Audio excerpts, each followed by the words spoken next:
ధనవంతుడొకడుండెను. అతడు ఊదారంగు బట్టలను సన్నపు నార వస్త్రములను ధరించుకొని ప్రతిదినము బహుగా సుఖపడుచుండువాడు. లాజరు అను ఒక దరిద్రుడుండెను. వాడు కురుపులతో నిండినవాడై ధనవంతుని ఇంటి వాకిట పడియుండి అతని బల్ల మీద నుండి పడు రొట్టె ముక్కలతో ఆకలి తీర్చుకొన గోరెను.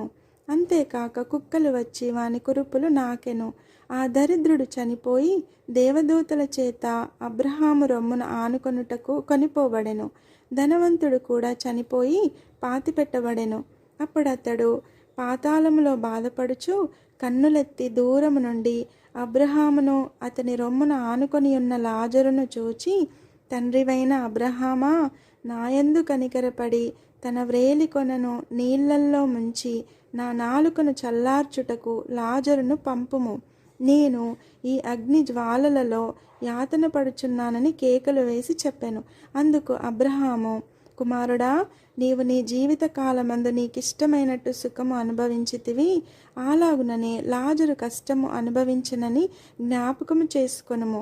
ఇప్పుడైతే వాడు ఇక్కడ నెమ్మది పొందుచున్నాడు, నీవు యాతన పడుచున్నావు.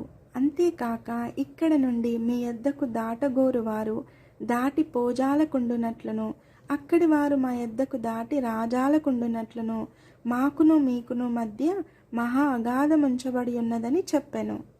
అప్పుడతడు, తండ్రి, అలాగైతే నాకు 5 సహోదరులున్నారు.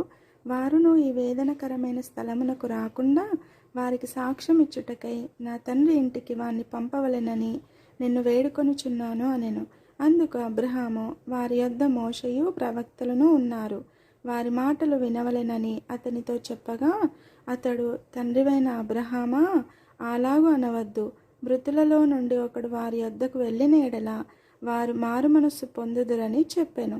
అందుకతడు, మోషేయు ప్రవక్తలను చెప్పిన మాటలు వారు వినని ఎడల మృతులలో నుండి ఒకడు లేచినను వారు నమ్మరని అతనితో చెప్పెననెను.